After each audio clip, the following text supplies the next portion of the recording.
Hey there, friends and running fans. This is Amby Burfoot, welcoming you to the latest episode of the podcast, Running State of the Sport. And this is George Hirsch, your co-host at Running State of the Sport. In every episode, we talk to the smartest, most informed, most influential, and sometimes fastest runners on the planet. This week, we've got a great conversation with Merhawi Keflezighi, brother to Meb, but also an important agent manager of many track and running stars. But first, we'd like to review some recent running news. George, what has most grabbed your attention? Well, Amby, Kelvin Kiptum certainly caught my attention, but more importantly, the attention of the entire running world and beyond. His performance in Chicago, frankly, I'm still just trying to unpack it and wrap my mind around it. 2 hours, 35 seconds, more than a half minute below Eliud Kipchoge's world record. This is some young man, 23. He's run 3 marathons, the slowest. He's won them all, and the slowest is 2 hours and 1 minute. I mean, there's just seems to be no words for what can describe what's going on here.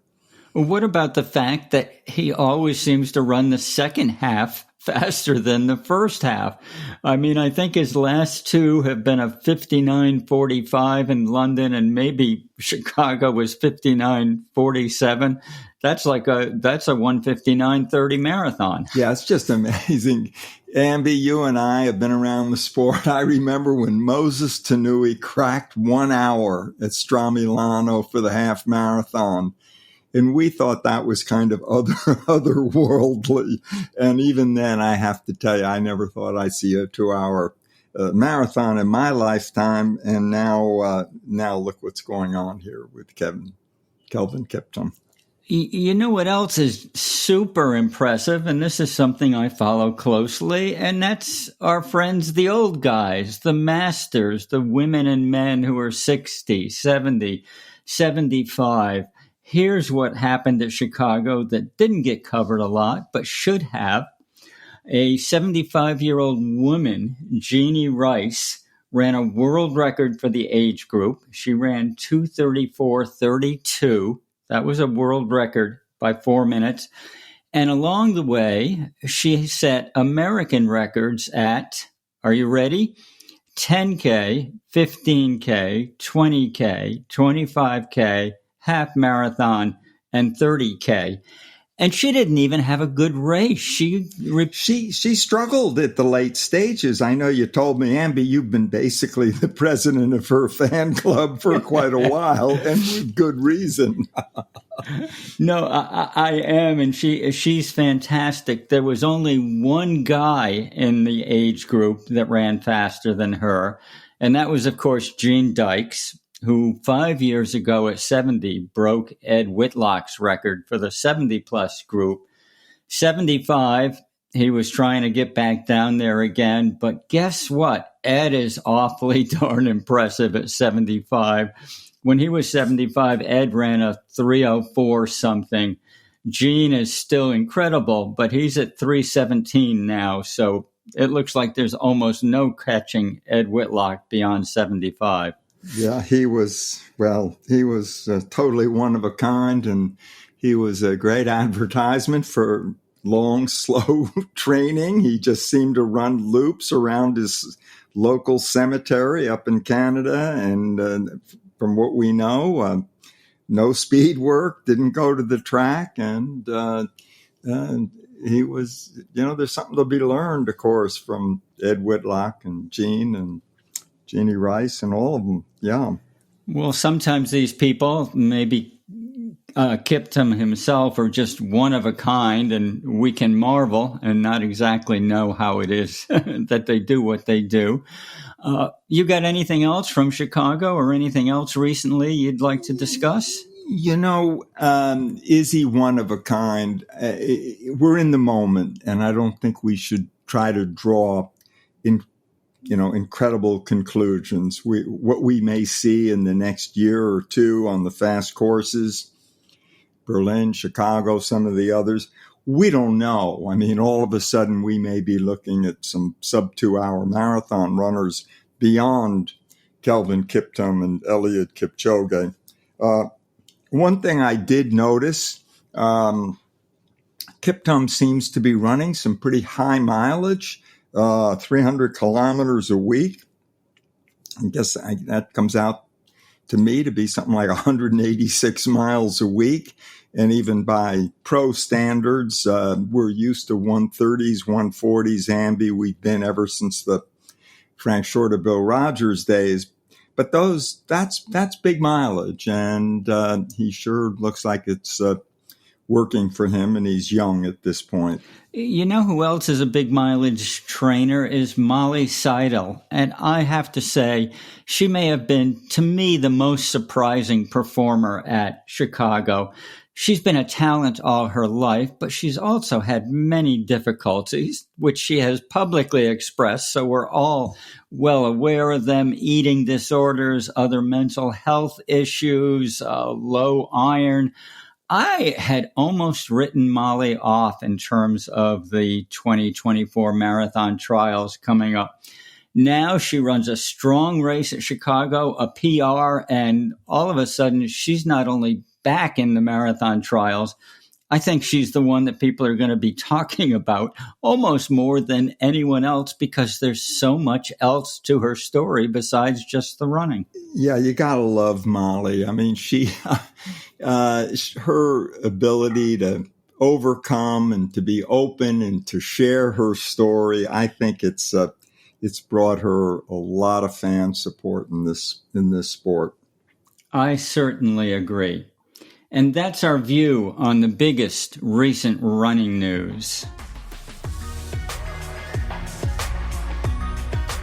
This podcast is brought to you by MarathonHandbook.com and RunLongRunHealthy.com.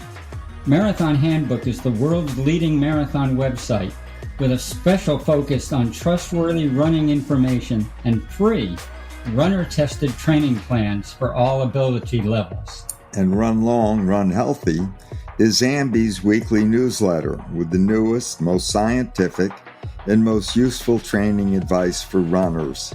He spends hours searching the internet so you can review the best new content in just minutes.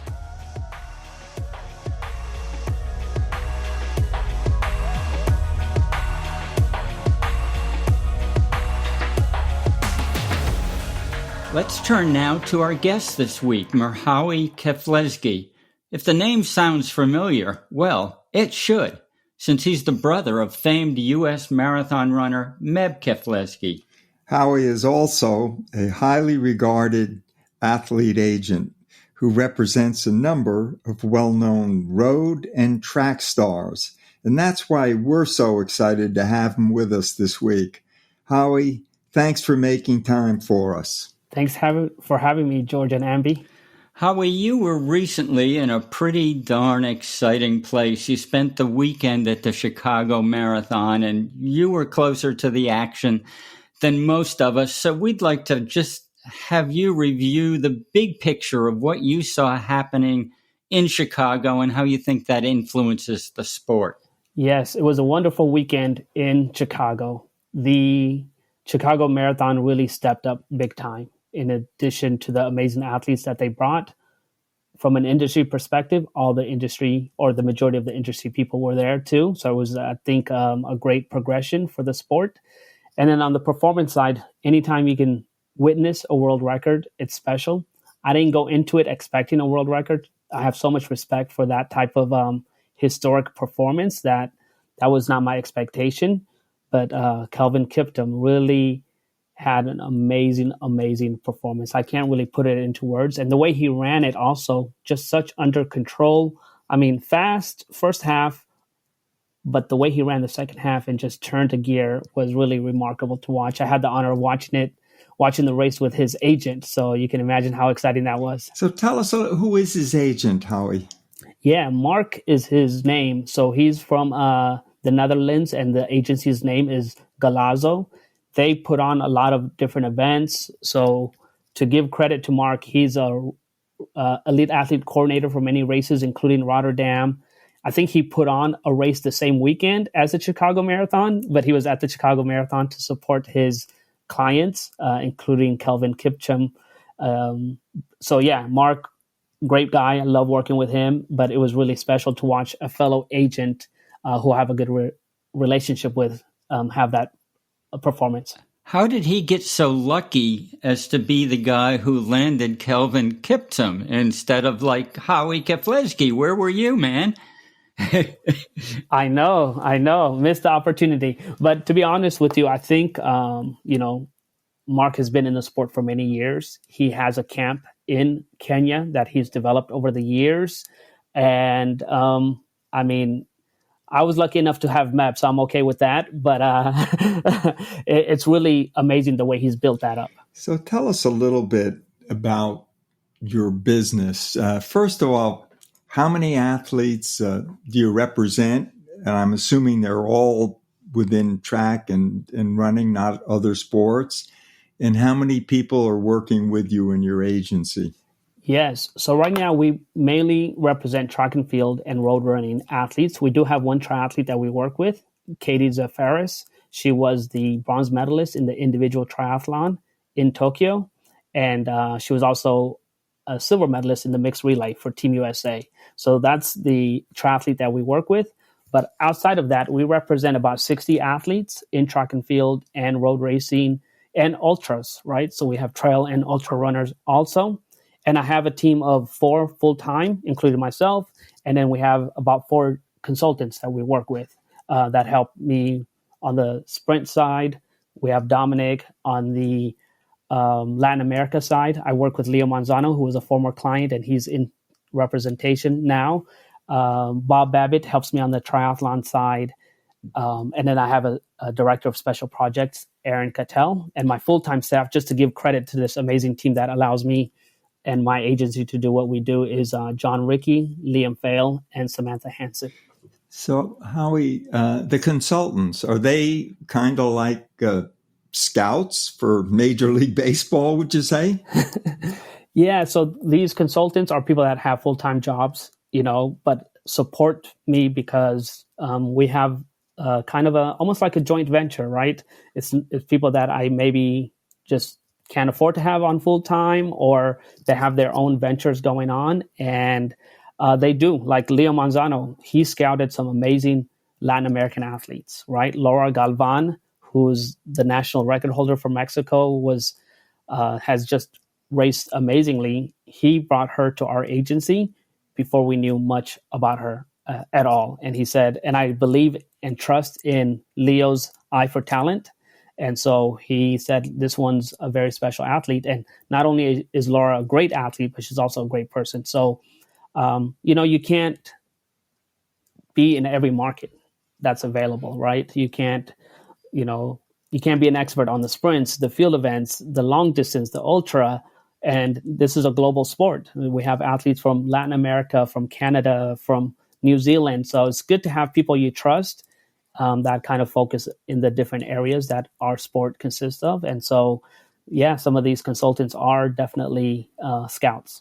Howie, I'd like to keep talking about Chicago because you were there with a number of your athletes, and not to dismiss a couple of the women who I think ran pretty well, but everybody in Chicago was really interested in the U.S. men's race because it was so important that somebody hit those Olympic qualifying standards.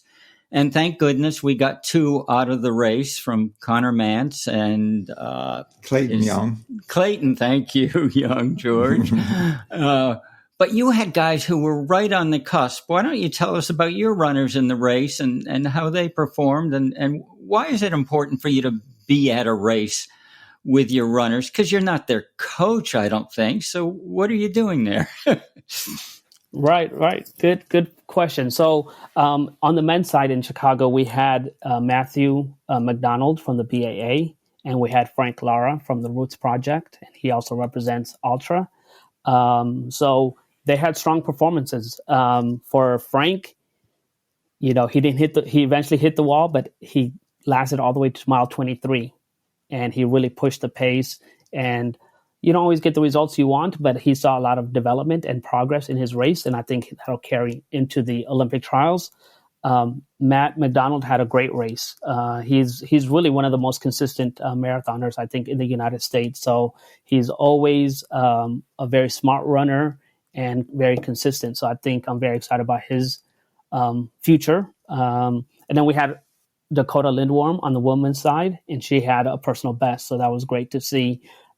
We had John Career, actually, from Kenya. He's the brother of Wesley Career, who won the Boston Marathon in 2012. And he ended up in 4th place, just following up on a 3rd place finish last year. And I really do think John is also a special athlete. The people that finished ahead of him in Chicago were the new world record holder, the defending Chicago Marathon champion, and an Olympic medalist in the marathon. So not too bad for John Career. Not too bad at all. I'm interested in Wesley Kiptum because he ran a great debut marathon. And also, he's been in the U.S. for a long time. So it begs the question, is he applying for citizenship? Is he near? Can you or anyone figure that out? Yeah, great question. So Wesley Kiptum had a very good debut. He had higher expectations of himself, and so did his coaches.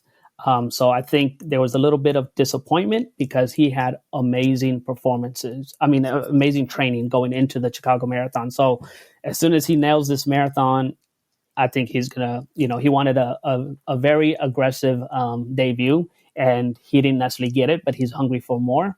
In terms of his status, he's married to an American. He was married when he was in college, so he has his green card, and the pathway to citizenship is definitely there. But timing becomes important in an Olympic year. Can anyone predict the timing? We don't anticipate the American citizenship before the next Olympics in 2024. It'll probably be afterwards. Well, speaking of the next Olympics, we're getting, coming up on the trials now, and a lot of interest. Why don't you throw out who you think are going to be the men and the women who are going to represent us in Paris? Oh, that's tough to represent us, Team USA in Paris. I mean, I think I'm too biased to give an objective answer there. I've got some Nobody said you had to be objective. All right, that's good. That's an assumption I made. But no, seriously, I think it's interesting when you look at the Olympic trials in the marathon. I look at the 2007 Olympic trials in the marathon, which were held in New York for the 2008 Olympics. And on the men's side, let's just think about who didn't make the team. Meb didn't make the team. Abdi, I believe, didn't make the team, if I'm not mistaken. He did not. It was Ryan. Yep. And then Khalid Kanuchi didn't make the team. Correct. And Alan Culpepper also didn't make the team, if I'm correct. So sometimes when you're going into these Olympic trials, especially in the marathon, it's really surprising who makes the team, right? It's not always the favorites. And that's just the reality of the marathon. And so I really do think I have some clients that are maybe not favored to make the team, but have a chance, right? So Dakota Lindworm, Annie Frisbee on the women's side, Alifin Tuliamuk, who's one of my clients, won the Olympic trials. So maybe she's already kind of a contender in most people's eyes, and we would love to see her on the team again. And then on the men's side, I'm going to throw out a few names, but these are people you guys can cheer for.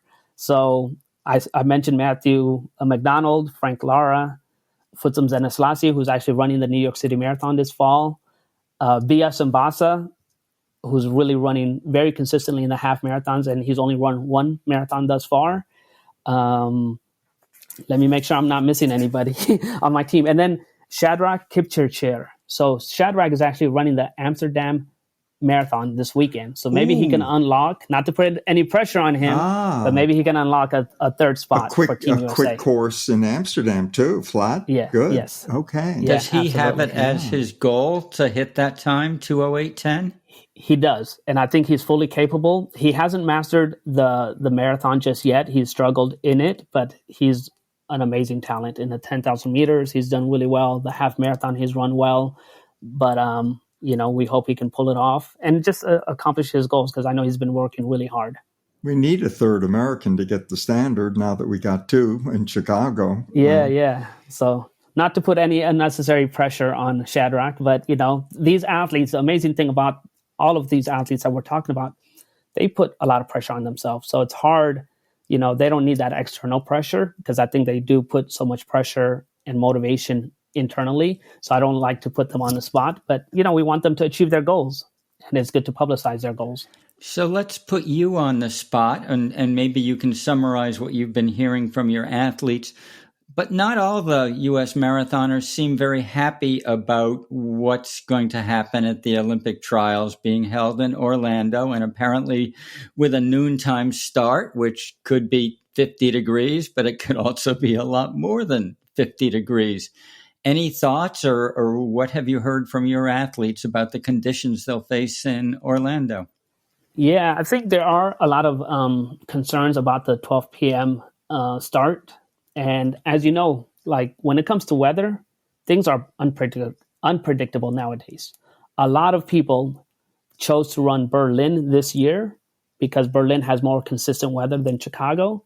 And guess what? Chicago was picture perfect, right? So there's always these exceptions to the rules. And nowadays, you just can't predict, right? So the likelihood statistically is that it might be too warm. So, Howie, it's hard to leave all this Chicago and Berlin. It was such a transformative period, these few weeks. I mean, as much as I can remember in the history of the sport, I mean, given the women's world record, astonishing world record, and everything we're talking about. So what do you think's next for Kiptum? Does he focus on the Olympics now, or does he get a payday between now and then, or what do you think? I think there's enough time for him to, run another major marathon before the Olympics. I don't think he has to prove himself, right? But, I think, there's plenty of time. It's not, I don't think the Kenyan Federation has a trial system the way that we have in the United States. I think there's a different selection process. It's a selection, yeah. And so with that being said, I think he has time. I think it's harder for the Americans who have the trials in February to squeeze in another marathon. So on the business side of that squeezing in another marathon, now we've got a major sponsor, Bank of America, who's got a title sponsorship with two great major marathons. Does that mean, do you think, that they sign a certain number of athletes to run in both of those races, Chicago and Boston, and they tell everyone, listen, we want you to run fast in Chicago because we're going to give you great conditions there, and then come back in April and run the most famous marathon in the world? Is that happening? No, I don't think it's that coordinated. I really do think Bank of America's involvement with both Chicago and Boston is very interesting. They actually own the Chicago Marathon. Not only are they a title sponsor, but they own the Chicago Marathon. And then it's really exciting that they're involved as a presenting sponsor of the Boston Marathon. But I think they're going to allow the organizers of those events the flexibility to bring the best fields. And I think Chicago did an amazing. I think this was deeper field than I've ever seen in Chicago in my recent memory. And so I think because of these performances, I think the visibility and exposure of the Chicago Marathon just has expanded, and hopefully that continues. And I think Kerry Pankowski has done a really good job for many decades. But as you saw when the world record was set, Kerry was probably one of the happiest people in Chicago also. It was great to see Kiptum jump into his arms when he crossed the finish line. That was a spectacular moment. It was really... And it's really a victory. And for me, I really was happy in Chicago, right? Not only for the performances of our clients and the athletes I work with, but it's just a victory for the running community and the running industry as a whole. So, and imagine a race organizer that's put in so many years, that used to hold these world records. The Chicago Marathon was one of the premier locations for world records, and that had gone to maybe Berlin for many years on the men's side. And to get that back, I think, was really special. So I think it's a victory. This past weekend was a victory for the sport, not just the Chicago Marathon and not just for the runners. Howie, you almost answered the key question of this podcast just now. The title of our podcast, of course, is Running the State of the Sport. And one of our questions for all the guests is, what's going really well in this sport? What's pretty good? And what could we do a better job at? What's your response to that kind of three-part question? Yeah. So I'm an optimist. So I like to focus on the things that are going really well in the sport. I started as an agent in 2005. So it's been almost 18 years now. And I've always wanted to see some positive trajectory, some excitement, some new energy.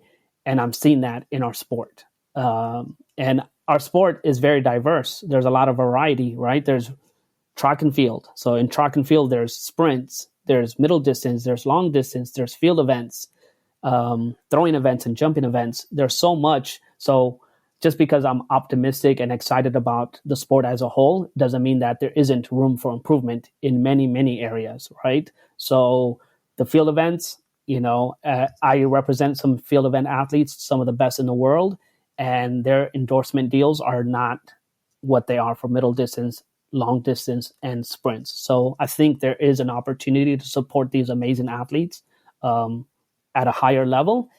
And at Zurich, I was at a pole vault event, and it was at the train station in Zurich, and it was amazing. The coverage, the competition, the spectators. And I think sometimes we do a disservice when we present the sport of track and field, all events in the infield and on the track all at once, because for the casual fan, it's really hard to follow everything at the same time. And I think we need to create opportunities for each of these amazing events to kind of be highlighted and given a spotlight on its own. Let me switch a little bit.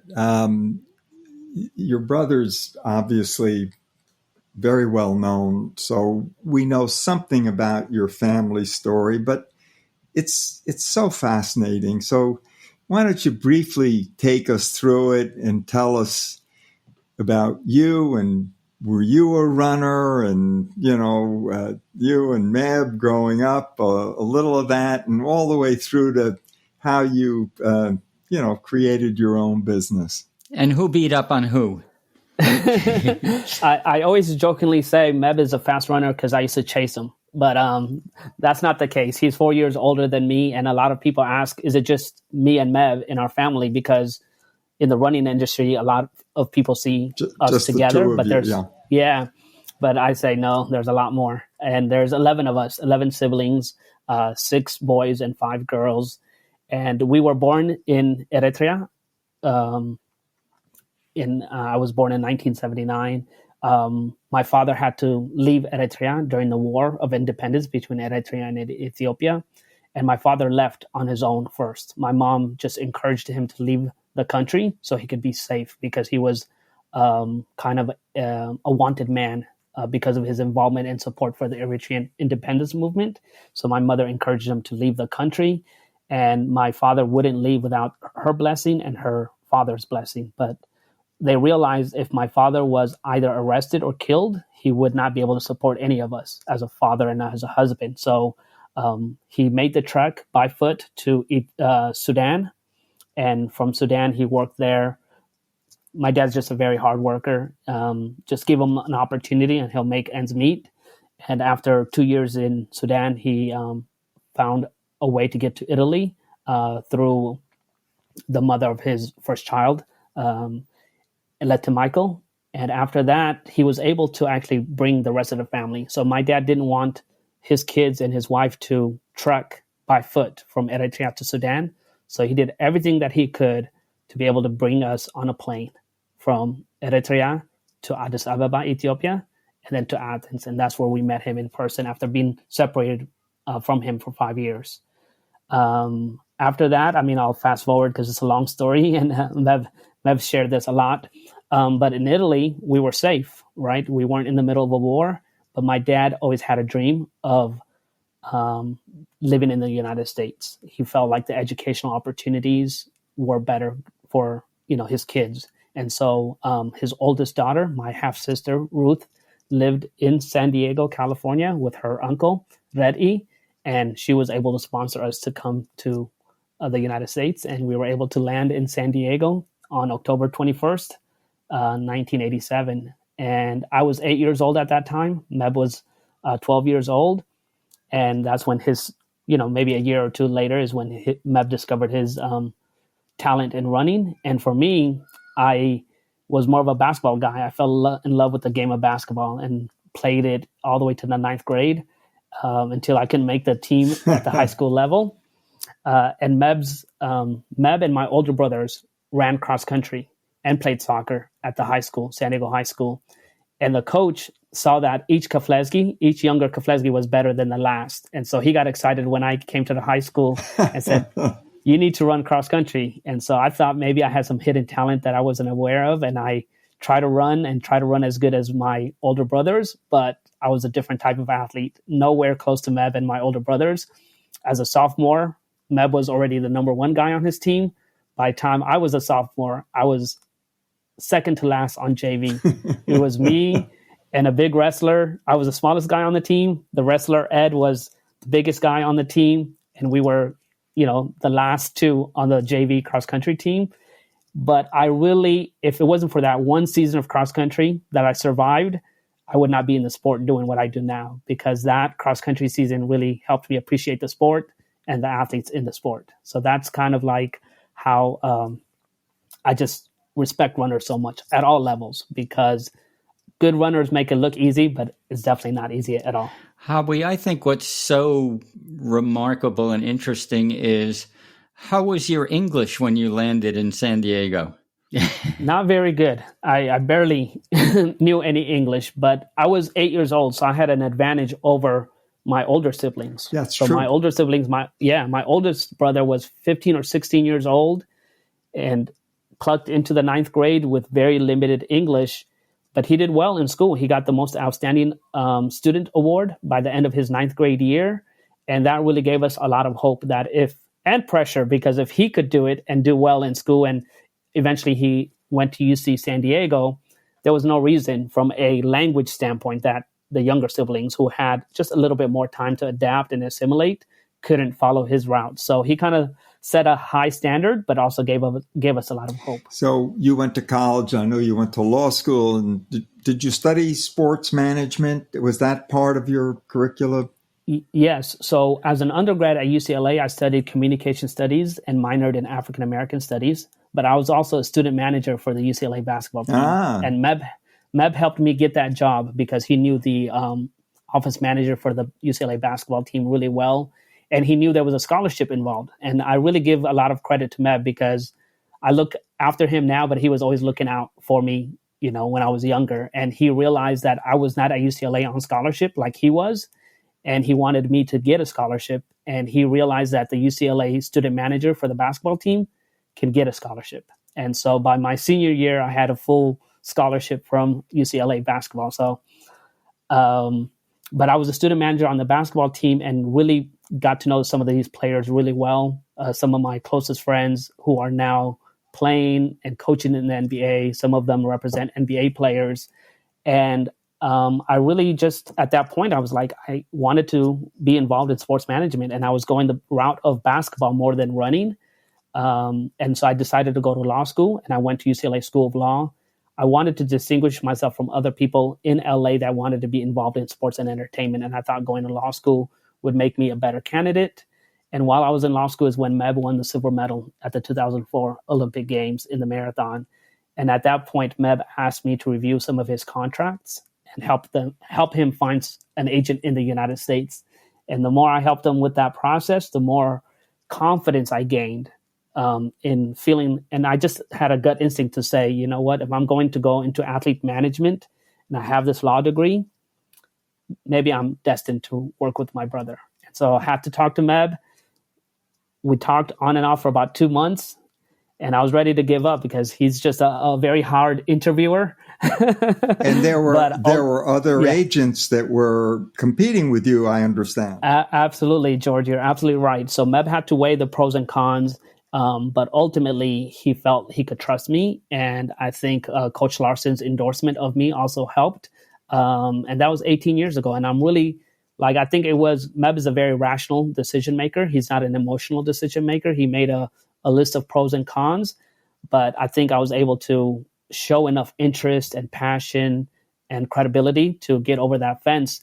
But it did take a leap of faith, and I'm so glad that he's been rewarded for that leap of faith he took over 18 years ago. Hawi, so now I'm going to ask you about your talents as a sports agent, because Meb used to run for a pretty big shoe company named Nike, and you, for some reason, moved him to a not so well-named company, Skechers. Why was that a good thing? Yeah, sometimes you make decisions because you have to, right? So it was a moment where the chapter at Nike was closing for Meb. He was how old at that point? Yeah, let's see. He was probably in his mid-30s at that point. Mm-hmm. And then mid-30s, 12, 13 years ago meant you were over the hill. Now we have athletes that are running really, really well in their mid to late 30s.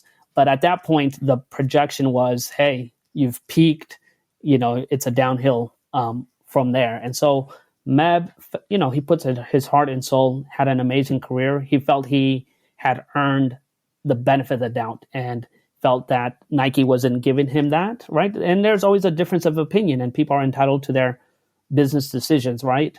But when one door closes, another opens. And we were very, very thankful that Skechers was at the right place at the right time to be able to support Meb in his second wave of his career.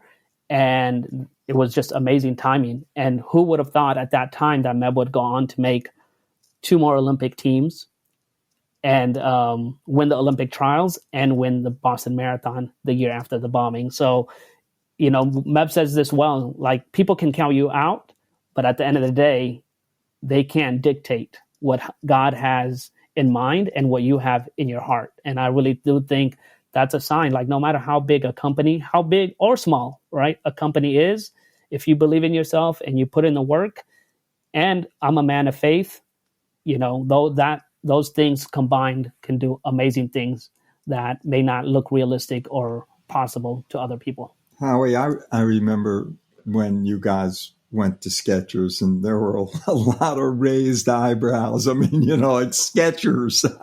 No one thought of them as a running shoe or performance shoe.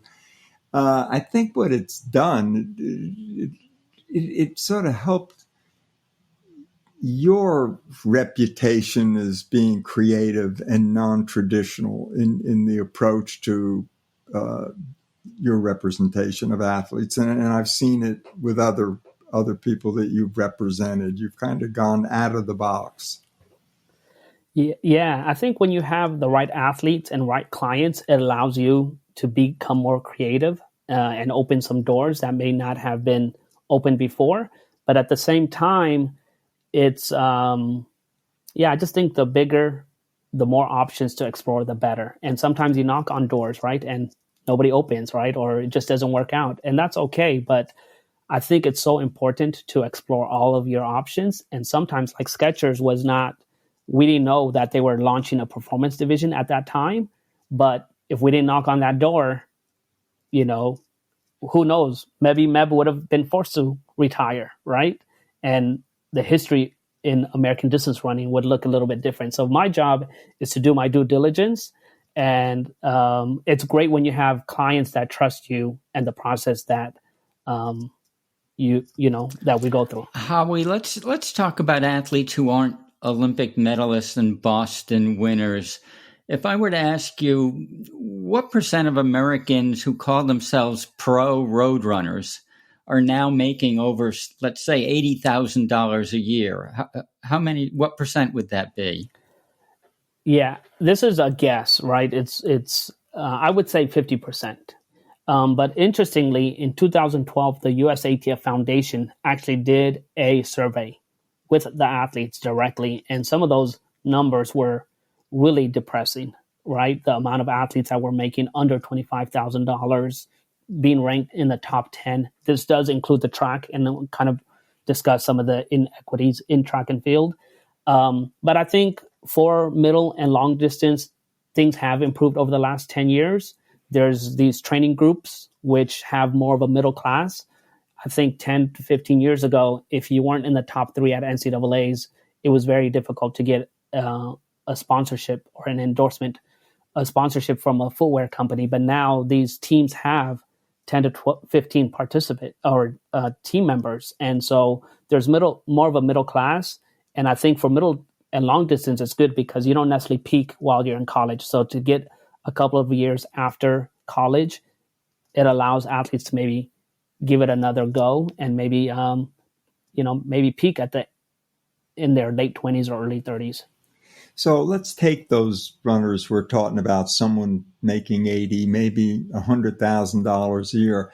How would that break down in terms of appearance fees, prize money, and sponsorship for, Yeah. So let's take a look at it in 2 ways. If you're a track and field athlete making $100,000, I would say the majority of your revenue comes from sponsorship and maybe bonuses from that sponsorship contract. So because there's not a lot of prize money in track and field, you can win a Diamond League race and it's $10,000, right? Whereas if you're a road racer, you can make $50,000 from sponsorship and another $50,000 from prize money without even winning Boston, New York, or even a major marathon, especially for American athletes that are part of the USATF running circuit, right? Road racing circuit. So I think that's the way. It's a similar world, but there's 2 different ways of being compensated. Track and field athletes, the vast majority of their revenue comes from, and if you don't have a solid endorsement deal with bonuses, travel, physio, on the track side, it's hard to really make ends meet.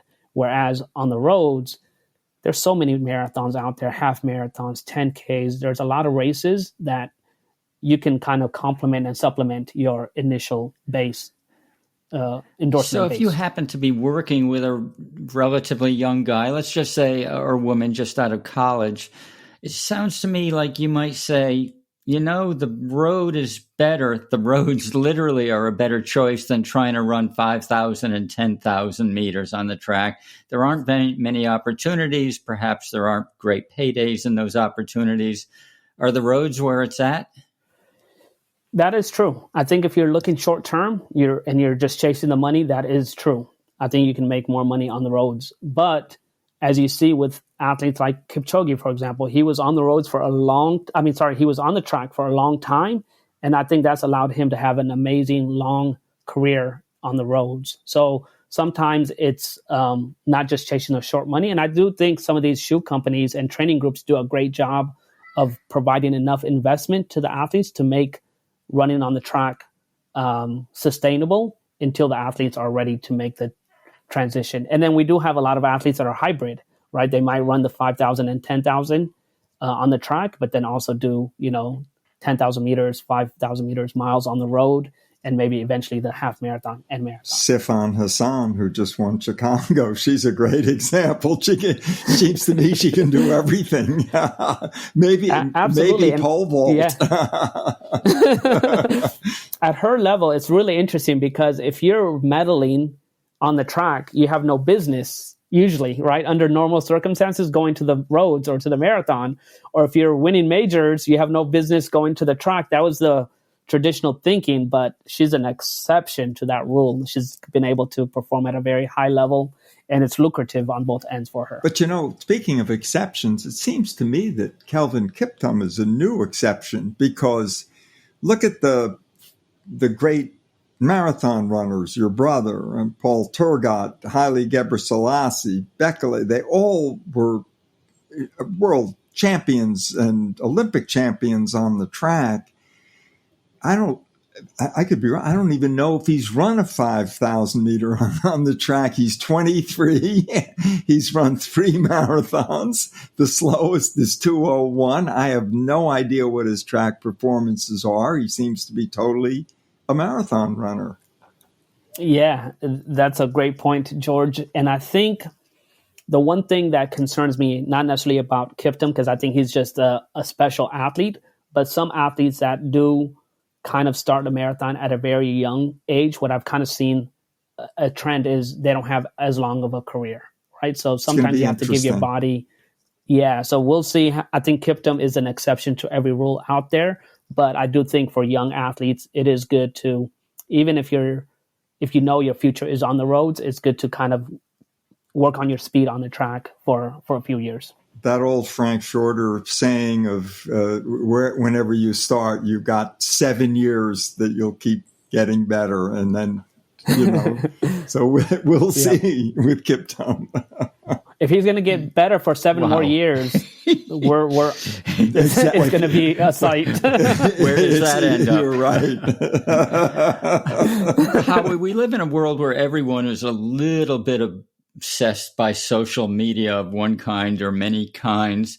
In working with your athletes, do you now help them in that area? Is it important? Do they have to have that kind of presence for sponsorships and to grow fans, or do they only have to run fast? Yeah. So they usually help me on social media more than me helping them, actually.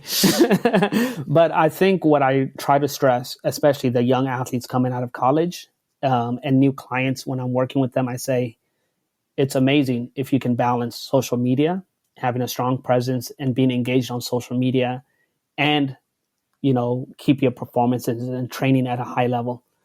But if the social media is a distraction or just hurting your performance and your focus or your mental health, it's not worth it at all. So that's my mentality.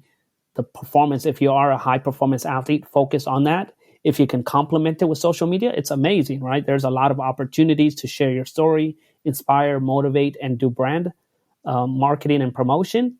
But at the end of the day, if that's costing you your peace of mind or your focus on your performances, it's not worth it at all. So that's my perspective on that. Say, Meb, we're not going to let you get away until we talk a little about Boston 2014 and Meb's historic victory there. Give it to us from your perspective. Where were you? And, do you talk to Meb a lot going into a race, or does he like to go into a silent mode? And tell us about that particular day. Yeah, that was a special day. Meb came with, just kind of a sense of purpose. And for me, I learned from earlier in my career, where when I first started working with Meb, he was third in New York, second in New York, third in Boston. And so we were just kind of trying to get that victory, right? That hard to get victory. And so I always felt like, okay, 2006 New York City Marathon, this is it. Meb's finally going to win. And he had food poisoning the night before the race and had one of his worst performances. So throughout my career, I kind of learned with the marathon, you got to respect all the different elements that go into it. Athletes can get sick, they can get injured, things can go wrong during the race. So by 2014, I had a more mature perspective. I think it was always more like cautiously optimistic. And I'm an optimist by nature, but you got to be cautiously optimistic. No matter how fit somebody is, somebody else could be more fit, right? Or race better, or, unexpected things can happen in the course of 26.2 miles. So in 2014, just the fact that we had a race was amazing, right? Coming back from bombings the year before, I think I gave so much credit to the BAA, Dave McGilvery, and the whole crew. They put on an amazing event and gave athletes like Meb and the 36,000 other runners a chance to come back and reclaim the city. And on a personal note, I was on cloud nine, because not only was our first child born the year before, but from a business standpoint, I started working with Leo Manzano. And just earlier that month, I had secured a multiple-year sponsorship contract for Leo with Hoka. And Hoka was just emerging at that time. So going into the race, I was like, life can't be any better, regardless of how the race goes, right? As long as we're healthy and safe. So that type of gratitude I've learned is the best way to approach life. If you're happy and satisfied, and you can't force it, you really have to genuinely feel it. But that's the way I was. And my birthday is always around the Boston Marathon on April 17th. So I was just in this mode of gratitude and appreciation with no idea what's coming, right? Like I would have been happy with any healthy performance by Meb, right? and anybody else. So the race day comes, and Meb, I see him in the morning. He's a positive guy, but early in the morning, he's not always that peppy. But he was just like, he had a big smile on his face, and he had his bib. He just looked like just happy, which was great. Very early in the morning. This is hours before the race has begun. He had written the names of the victims on the corner of his bibs for the Boston Marathon. And he was very cautious because he likes to respect the rules and regulations. And they usually say, don't write on the bib. So he made them as small as possible. But, I think sometimes you can't predict what God has in mind, right? So it was just one of those things. Like, he was in a good mood. He had a sense of purpose for himself. He was at the end of his career. The only thing missing in his career was a Boston Marathon victory, because he had a New York Marathon victory. He had an Olympic medal. And it was kind of like, all right, this might be my last Boston Marathon or close to it. Let me go out there and perform. And he did that. I mean, and watching the race unfold, we watch it in the Fairmont Copley with other agents and coaches. And Meb had almost a minute, maybe beyond a minute lead. And some of the other coaches and agents were telling me oh my gosh, he's going to win it. And I was like, no, 99.9% of the time when an athlete is that far ahead and there's a pack behind him or her, they get caught. And it's just a matter of time where they get caught. So I was cautiously optimistic. I was just so proud of Meb for being courageous and running the way he was running. But I thought there was a strong likelihood that he would get caught. Not that he was running crazy splits, but just that he was alone and there's a pack of other runners chasing him down. But then when, maybe there was a few minutes left in the race, the people from John Hancock grabbed me, Coach Larson, and Meb's wife, Jordanos, and took us to the finish line. So I said, hey, maybe they know something I don't know. And so I started getting excited then. And it was just amazing to see him cross the finish line. And me, Jordanos, and Coach Larson all had 3 different reactions. You guys know Coach Larson. He's very mild-mannered. They put the 3 of us, you're only supposed to take one person to the finish line, but I insisted on all 3 of us being there. And so we're supposed to be in this little box, maybe 10, 15 meters away from the finish line. And Coach Larson wanted to get a better vantage point. So he stepped a little bit outside of the box. And some of the security was like, you got to get in here and talking to him. And Coach Larson was like, that's my athlete. I'm going to stand right here and watch him. He was very direct. And for me, I think there was a moment where it hit me that it was going to happen. And I just jumped up in the air with my fist in the air, and I just kind of soaked it in that it was really going to happen. And Jordanos, Meb's wife, she was, very, very emotional, and she ran and met Meb right at the finish line as he crossed. So it was just amazing to see the way we all reacted to that moment. But I really do think what Meb did that year, he was the vehicle for what we all did as part of the running community. And Meb was just kind of the leader or the spotlight. And I was just very, very happy for him. We're happy that he could achieve his goals and his dreams, but also help heal the city of Boston and the Boston Marathon. It was a magical moment. Let me ask you this, Hawi, before we close. So when Meb crossed the finish line, was his heart rate beat higher than yours? I'm sure it was. I just gave gave Meb the space because, there's so many things that you have to do when you win the Boston Marathon. So it took us maybe 5 minutes where Meb was maybe 5 feet away, but I didn't want to break protocol and give him the big hug I wanted to give. But, when the time came, we just gave each other a big hug and shed some tears. But, yeah, it's one of those things. And guess what? I saw what happened in Chicago. These are amazing moments, right?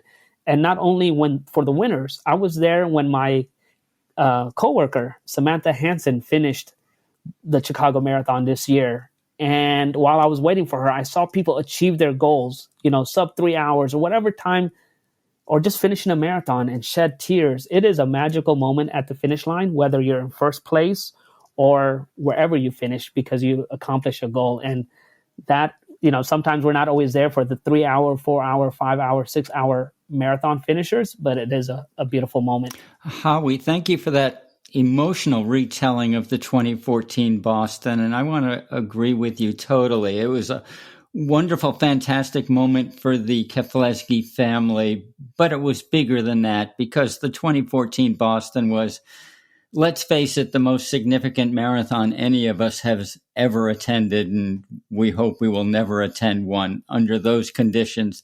And to have it come together as it did, with Meb winning and with the 4 victims written into the corner, it's just beyond belief. I mean, there's been one wonderful movie made about that race, but someone should do a movie that's about Meb and Boston coming together on that day.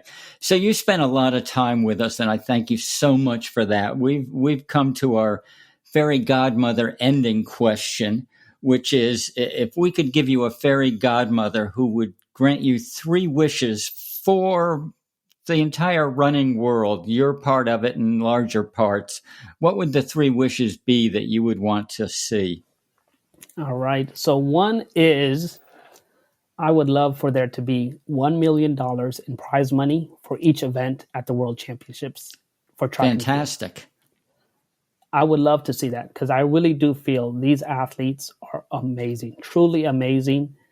And the sport is not all about the money, but when you're the best in the world and when you're one of the best in the world, top 10, I think you should be rewarded financially and help take care of your family. And regardless of what country you're from. And I do think it would be good if there was less focus on endorsements. Endorsements are great. We need them, right? And they've carried the sport this long. But I think if you had the prize money for some of the best athletes in the world, then that would give them more leverage in the endorsement opportunity. So that's something I would love to see for every single event, all right? From all the field events, the sprints, the distance events. So that would be great. Secondly, I would love to see a completely clean sport. And so that when we see these amazing performances in any event in track and field or running or ultra, we're not thinking, this is amazing, it can't be true, right? I think the testing and the protocol has increased. So I have less doubt of these performances than I did, 15 years ago. And I do think the fact that people are getting caught is actually a good thing. That means that people that are cheating are getting caught, and it sucks that people are cheating, but it means the system is working. So a clean sport would be great to see. And then for my final wish, I would love 3 more wishes. As good as the first 2 were, I think we should give that to you. Thank you. Thanks so much, Hawi, for being with us. I thought it was a fantastic conversation. Amby and I'm sure learned a lot from it, and we'll both see you soon in New York. Thank you, George. Thank you, Amby. And I really appreciate everything you guys have done for the sport. And, as somebody that's younger in the sport, even though I've been in it for 18 years, I really appreciate all the dues that have been paid by people in the industry, not only the athletes, but organizers, journalists, other managers. So, I'm standing on the shoulders of giants, and I really appreciate all that you guys have contributed to our sport also.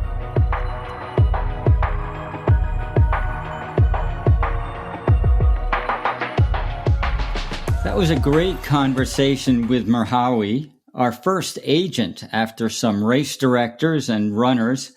So, George, what struck you the most in what we heard from Merhawi? The first thing that got my attention, Amby, was when we reached out to Hawi and asked him to do this.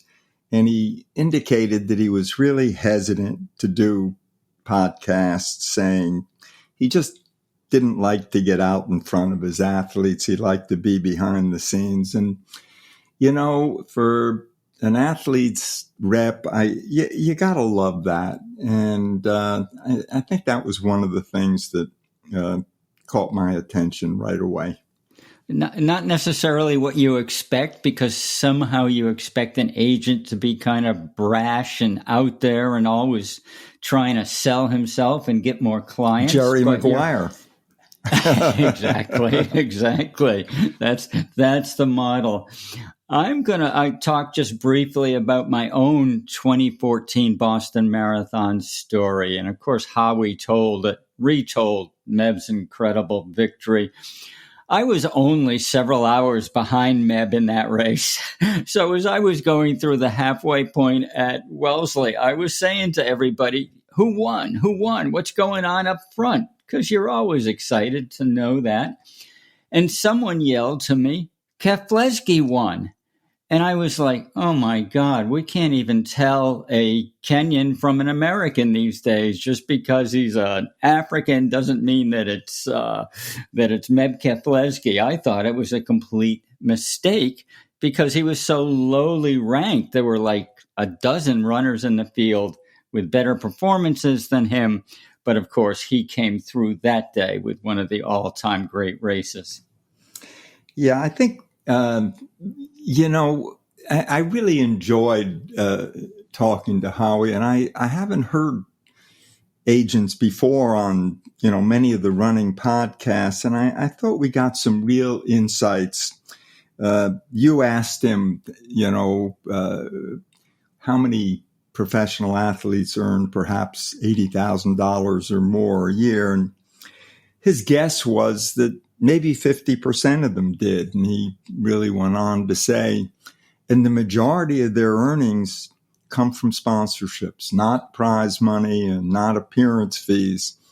I mean, he made it very clear that an athlete needs the certainty and the security of a multi-year sponsorship deal, for sure.